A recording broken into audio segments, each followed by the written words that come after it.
All that leaves me to say is thank you for taking the time to watch this video. If you'd like to come...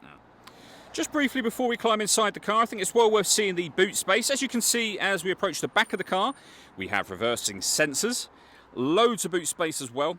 And if you wish to increase this space even further, we have the 60/40 split folding rear seat as well. Okay, now that we're inside the car, we're going to start with the dials. On the left-hand side, we have the rev counter and coolant temperature gauge. On the right-hand side, the speedometer and fuel gauge. And then in the centre, firstly, you can see the total miles of the car. They are 16,247. Above that, we have a digital readout for the speedometer being displayed currently. I say currently because there are a lot of options available to you up on the screen, as you can see, and they are all accessed with these buttons just here. We also got our stereo controls over that side as well. On the right hand side, we have cruise control, speed limiter and phone controls.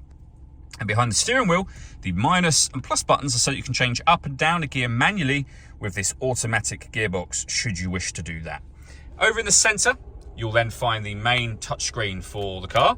We're on the audio menu at the moment, where you'll see we have AM, FM and DAB radio, USB input, Bluetooth audio, Apple CarPlay and Android Auto as well, and an auxiliary input. So loads of ways to listen to your music in this car.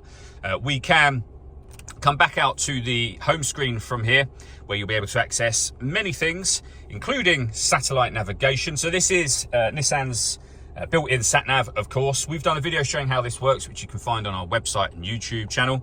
Back to the home screen from there. That's where you'll access your audio options. You can pair your phone up on here as well. This car also has a reversing camera available on top of the parking sensors I mentioned already. Working our way down, we have climate control. So you can adjust the temperature inside the car, the fan speed.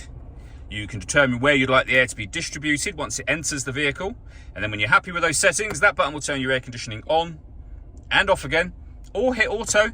The car will now maintain that temperature by taking full control of the fan speed and the direction of the air for you. Any manual adjustment will take auto off and allow you to put it back on your own setting. Underneath that, we have a 12-volt charging socket, your auxiliary and USB inputs that I mentioned just a moment ago. We have the gear lever for the automatic gearbox. And down here we can change the driving mode, so you can put it into sport or normal. All that leaves me to say is thank you for taking the time to watch this video. If you'd like to come and see this ULEZ compliant car for yourself and have a test drive, please feel free to call either of our MJA sites. We'd love to hear from you soon.